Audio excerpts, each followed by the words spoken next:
Kumusta mga bro? Well, itong video na to mga bro is update lang. Update lang sa journey ko. Well, matagal na tayong hindi nakaka-upload ng videos dahil marami akong mga ginagawa. Usually yung mga ginagawa ko ron is useless lang. Probably is useless lang. So well, ang update dito mga bro is nakikipaglaban pa rin ako mga bro. Yan yung totoo dito. Nakikipaglaban pa rin ako sa sinang lust. Nakikipaglaban pa rin ako sa porn, sa masturbation. Kahit anumang sin dito sa mundo, sin sa mga buhay ko. Yung mga kasalanan dito sa mundo, yung mga kasalanan na nabuo ko sa buhay ko.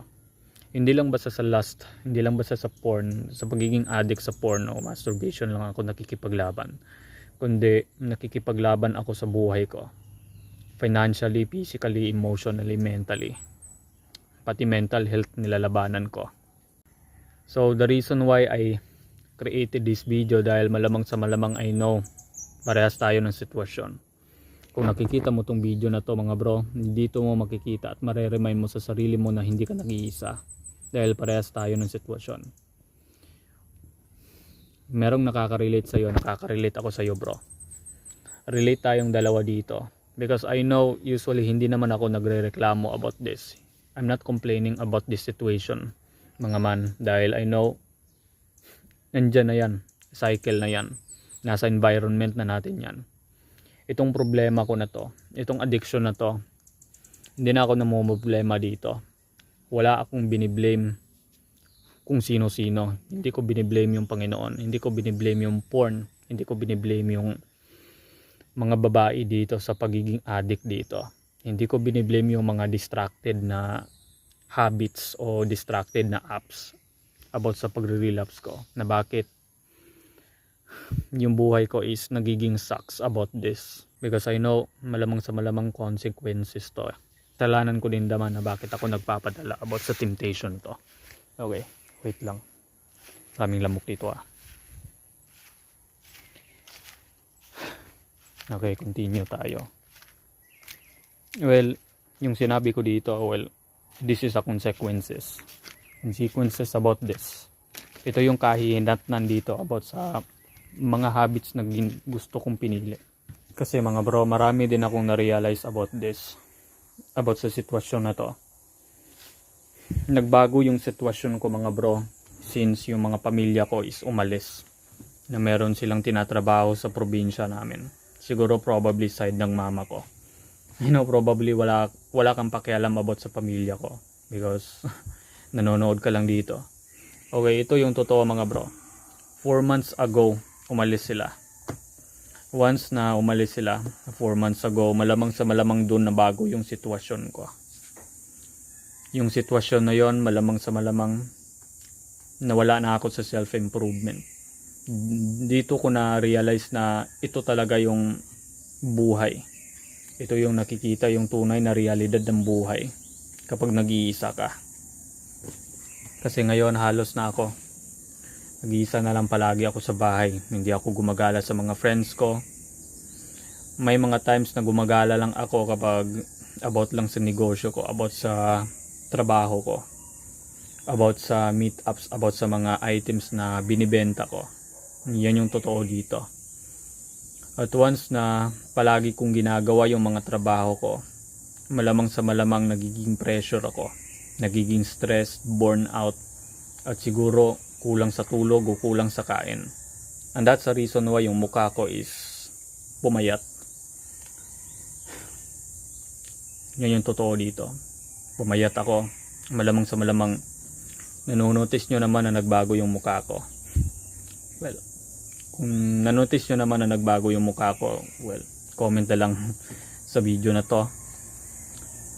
And that's the reason why. Okay, that's the reason why nagbago yung sitwasyon ko. Doon ko na-realize, wait lang, may manok. Doon ko na-realize sa sarili ko na ito talaga yung buhay. Ito talaga yung realidad ng buhay. Yung mga morning routines ko, like mag-gym, mag-stretching, mag-meditate, magbasa ng libro, malamang sa malamang hindi ko na madalas yung ginagawa. Siguro probably paminsan-minsan na. Kasi sa umaga, malamang sa malamang, pagkagising sa umaga, magluto ng almusal, magsaing ng bigas, like mga ganyan. Saing, magluto, naghuhugas ng pinggan, at probably dito sa lugar namin wala pang tubig. Yung mga ginagawa ko mga bro, and that's the reason why yan yung nakikita yung tunay na realidad ng buhay. At once na nagagawa ko yun, malamang sa malamang siguro probably nawala na ako ng productivity, nagiging pagod ako, dahil probably ako yung tipo na tao na madali lang mapagod. At isa pa din dito, ang mapait dito sa buhay ko, yung sitwasyon ko dito, may mga times na mag-relapse ako, tapos umaga ginagawa ko itong mga gawain na to. At once na ginagawa ko yung mga gawain na to, magluluto, manghuhugas ng pinggan, mag-iigib, malamang sa malamang ultimate na nagiging pagod ako sa sarili ko. At isa pa dito, once na nagiging pagod ako, napipressure ako sa trabaho ko kahit walang deadline. And that's the reason why. Once na napipressure ako, malamang sa malamang nagiging pagod ako.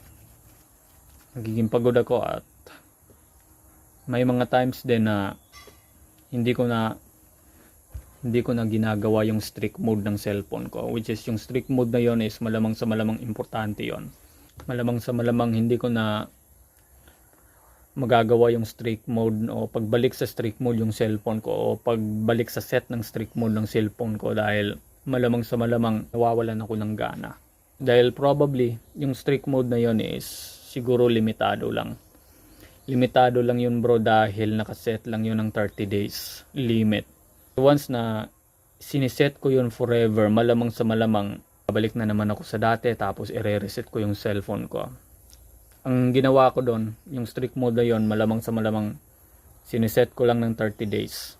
At once na mag-end yun ng 30 days, malamang sa malamang probably nagiging pagod ako. Wala akong gana at wala na akong time na mag-set ng strict mode about that. Siguro probably madalas, kasi nung last month is ganyan yung sitwasyon ko.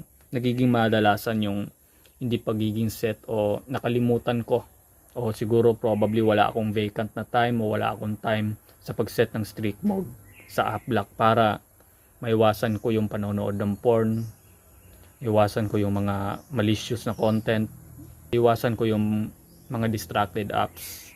Kasi without knowing mga bro, kung wala yung strict mode at wala yung app block, malamang sa malamang nagiging distracted ako kapag wala yung app block na apps na yon, because yung app block na yan, malamang sa malamang doon ko nakikita na nagiging disiplinado ako. Once na hindi ko na naset yon, o wala akong time sa pag-set ng strict mode about that app, malamang sa malamang ang kahinat nandun is bumalik ako sa dating habits. Nagiging distracted ako lalo, kasi ako yung tipo na tao na madali akong ma-distract. Nagiging weak ako sa sarili ko, madali akong ma-distract about sa mga social media apps, yung mga distracted na apps o yung mga instant na apps. Kung wala yung app block mga bro, hindi ko mamamanage yung mga apps na yon. That's the reason why nagpapasalamat ako sa mga app block na yon. Nagpapasalamat ako sa taong nagbigay sa akin ng app block, para naturuan ko yung sarili ko na madisiplina through in a strict mode. Pero well, yan yung sinabi ko na wala na akong time about sa strict mode, at siguro sa mga loob ng 4 months palagi na akong na-distract, because well, sa sitwasyon, dahil pinipili ko yung mga gawaing bahay, pinipili ko yung tunay na realidad ng buhay. Wala ko, kapag ikaw probably dito mo talaga makikita yung tunay na realidad ng buhay, kapag ikaw ay nag-iisa, pag ikaw yung nakatira ka sa totoo mong bahay. Sa totoong bahay, merong responsibility, meron kang responsibilidad na gagampanan kahit hindi ka pa nag-aasawa, kahit hindi ka pa nagkapamilya. Dahil in terms, malamang sa malamang anak ka. Once na anak ka, meron kang responsibility about sa pamilya. Hindi lang yung nanay at tatay mo na sila lang yung gagawa ng mga responsibilidad, yung mga gawaing bahay. And that's the reason why once na nag-iisa ako, malamang sa malamang dito ko nakikita na meron akong responsibility about this bahay na to. At once the responsibility about yon, malamang sa malamang doon nasusukat yung energy ko. Doon sinusubukan yung energy ko. Doon nawawala at nawawaldas yung energy ko. At isa pa dito, ang worst pa dito, malamang sa malamang yung energy na yon i-convert ko pa sa iba na walang benefits. Alam mo yung sinasabi ko dito, yung relapse, di ba? I-convert ko pa sa iba na walang benefits. That's the reason why 2 times to 3 times na drain yung energy ko about that. Well, ito yung totoong sitwasyon dito about sa NoFap. Since palagi akong nag-iisa, ang totoo dito mga bro, lumalakas yung temptation ko. Yung urges ko lumalakas. Yung temptation tumataas. Hindi na katulad ng dati, yung mga panahon na meron pa yung nanay at tatay ko dito. Meron pa yung pamilya ko dito. At mga panahon na hindi pa ako nag-iisa. Dahil yung mga panahon na hindi pa ako nag-iisa, malamang sa malamang, mareremind ko yun sa sarili ko. Mareremind ko yun sa utak ko. Meron akong awareness about that. Pero once na, siguro probably yung 4 months ago na, doon ko nakikita sa sarili ko, tumaas yung temptation ko. Yung tunay na kalaban ko, yung tunay na nasa likod ko, hindi yung Panginoon, kundi yung demonyo, kundi yung temptation. And that's the reason why kahit nagbasa pa ako ng Biblia, kahit nagpe-pray pa ako, sa mga panahon na yon, malamang sa malamang relapse pa din. Unti-unting tumataas yung temptation mga bro, kahit tinatakbuhan ko pa yan, kahit lumabas ako ng bahay, malamang sa malamang tumaas talaga yung temptation na yon. Dahil dito mga bro, less neighbor dito. Yung bahay namin is less neighbor dito about this. Pero ngayon, himala na ngayon dahil yung mga neighbors ko dito is bumabalik na sila.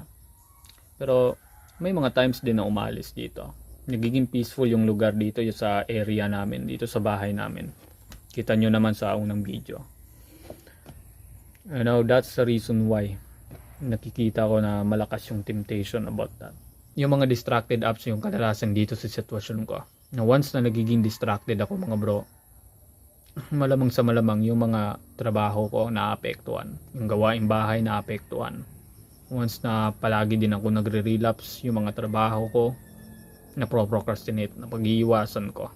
Iwasan ko yung mga trabaho na yon, mas pinipili ko pa na matulog, mag-cellphone, mag-scroll, maglaro ng Mobile Legends at iba pa.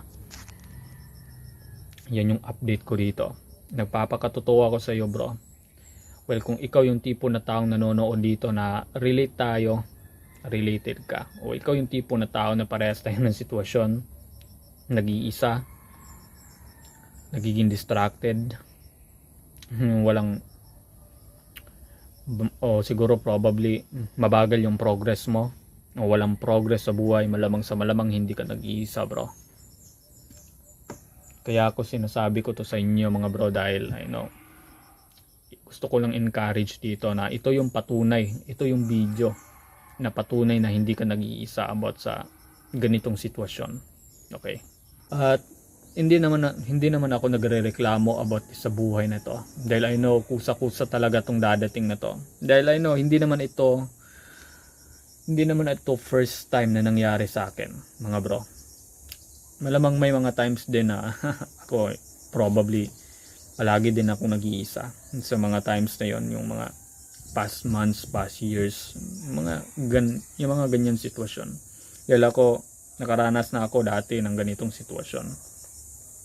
Pero ngayon mas na-realize ko talaga na yung mga self-improvement na ginagawa ko, yung mga morning routines, mag-workout, mag-gym, mag-meditate, yung mga habits na yon, mga good habits na yon,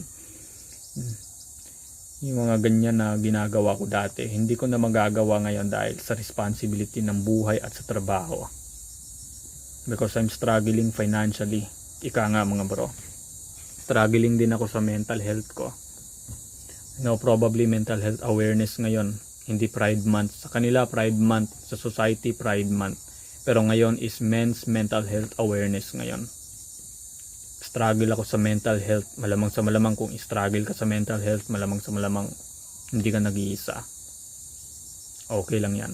Well, so probably, yun yung sinasabi ko. I'm still fighting mga bro. Nakikipaglaban pa rin ako.